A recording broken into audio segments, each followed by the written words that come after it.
Teman-teman sekalian, salam jumpa. Saya dalam perjalanan dari Maumere ke Inde. Kami berada di Maumere kurang lebih 1 minggu lah untuk beberapa keperluan. Yang pertama itu mengadvokasi di Polres juga Puskesmas terkait kasus orang dengan gangguan jiwa menjadi bisa menjadi pelaku kekerasan. Dan kita juga lihat bahwa sebenarnya dia juga korban kekerasan. Dia melakukan kekerasan kepada polisi setempat, dan polisi melaporkannya ke melaporkan untuk proses hukum ya.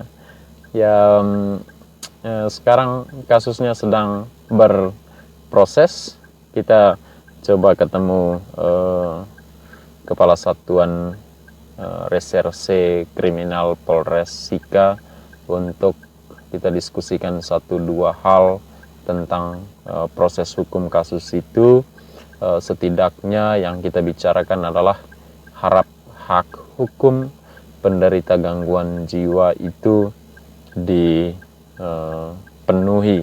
yakni apa? Yakni dia mesti diobservasi oleh profesional kesehatan atau psikiater untuk mendapat surat keterangan kesehatan. Kurang lebih itu sedang berproses, harap prosesnya berjalan lancar. Lalu kurang lebih sehari atau 2 hari kemudian kami juga mendengarkan satu kasus baru, yakni orang dengan gangguan jiwa dianiaya oleh warga di sekitar. Dan ini juga dilaporkan kepada pihak kepolisian Polres Sika, dilaporkan oleh keluarganya. Harap juga prosesnya berjalan lancar. Sementara kasus-kasus lain yang kita temukan adalah ada orang dengan gangguan jiwa yang karena agresif, gaduh gelisah dan lain-lain, sekitar sakit mulai 3 tahun lalu orang tua tinggalkan dia sendirian di dalam rumah tanpa perawatan dan lain-lain. Dan tentu setelah mereka menempuh jalur atau bisa jalan, bisa cara, yakni cara perdukunan dan pendoaan. Setelah cara-cara itu tidak mempan untuk pemulihan kesehatan jiwa anak mereka tinggalkan. Ya, jadi selama 3 tahun terakhir, ya kurang lebih anak itu umur 21 tahun, laki-laki, dia mengonsumsi pisang mentah, dia mengonsumsi kelapa, jarang dikasih makan ya. Dan memang makanan dari mana? Ya oke, beberapa warga kasihan juga berikan dia makan. Kita memang sangat prihatin dengan keadaan ini. Kita coba mengadvokasi, mengedukasi masyarakat di situ, dan kita minta bantuan masyarakat untuk bantu proses pemulihan dari saudara kita ini. Dan mereka nyatakan siap untuk mengakses layanan puskesmas setempat dan juga memberikan dia makan. Kita bisa lihat di sini bahwa mungkin sebenarnya puskesmas mau berikan layanan kepada dia, tetapi karena tidak ada dukungan keluarga, maka puskesmas tidak berikan. Tapi untuk saya itu setidaknya ada upaya yang dilakukan oleh puskesmas sampai pada titik misalnya orang dengan gangguan jiwa itu mendapat hak layanan kesehatan. Jadi kalau dibiarkan begitu ya entah sampai kapan ya, sampai selama-lamanya. Seringkali kita menemukan kasus-kasus seperti ini yang karena ada adangan-adangan atau halangan-halangan tertentu, maka dibiarkan telantar. Hak kesehatannya itu tidak dipenuhi oleh pihak yang sebetulnya sangat bertanggung jawab.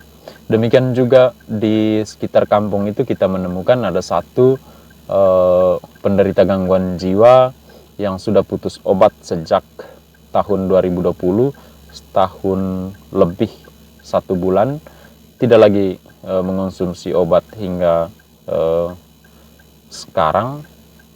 Dan itu misalnya kalau kita tidak mengadvokasi lagi, mengedukasi lagi ya, maka untuk selama-lamanya juga penderita itu putus obat. Jadi kurang lebih ada sekian banyak soal, dan mungkin ini hanya 1-2 soal, 3-4 soal yang bisa terjadi di beberapa tempat. Di Kota Maumere juga kita menemukan seorang penderita gangguan jiwa yang sebetulnya kurang dirawat ya. Orang tua sudah uzur, ya ada anggota keluarganya, ada anaknya, tetapi tidak mengurusnya dengan baik. Kita coba mendorong keluarga untuk lebih militan dalam merawat. Dan hari ini tanggal 1 Februari 2022 kita coba temui Bupati Sika untuk diskusikan beberapa hal, dan beliau menerima kita dengan baik seperti menerima pada pertemuan-pertemuan sebelumnya. Kita diskusikan beberapa hal. Kita ada rencana untuk pertemuan pada pertengahan Februari nanti dengan dihadiri, diharapkan ya dia mendatangkan atau menghadirkan pihak dinas sosial, dinas kesehatan, dan rumah sakit. Untuk apa? Untuk lebih serius lagi pembangunan layanan kesehatan jiwa di Kabupaten Sika mengarah ke adanya rumah singgah atau mengarah ke adanya ruang rawat inap di rumah sakit umum, atau adanya klinik jiwa dan di dalam klinik itu ada ruang rawat inap. Untuk siapa itu? Itu untuk seperti kasus yang saya utarakan tadi, yakni yang keluarganya telantarkan anggotanya yang menderita gangguan jiwa. Dan kita juga menemukan di Kota Maumere itu ada sekitar belasan orang, hampir 20, bisa 20 lebih kalau ditambahkan dengan beberapa kasus lain di kampung-kampung yang menggelandang, yang kurang diperhatikan. Untuk yang istimewa atau yang khusus, yang prioritas untuk mereka itu rumah singgah atau ruang rawat inap jiwa. Demikian juga masih ada beberapa pasien yang terpasung, atau juga barusan kita bertemu satu pasien tadi yang masih gaduh gelisah, melakukan hal-hal destruktif, merusak, masih agresif di dalam rumah, dan itu sangat mengganggu. Itu kan sangat rentan untuk terjadinya kasus pemasungan.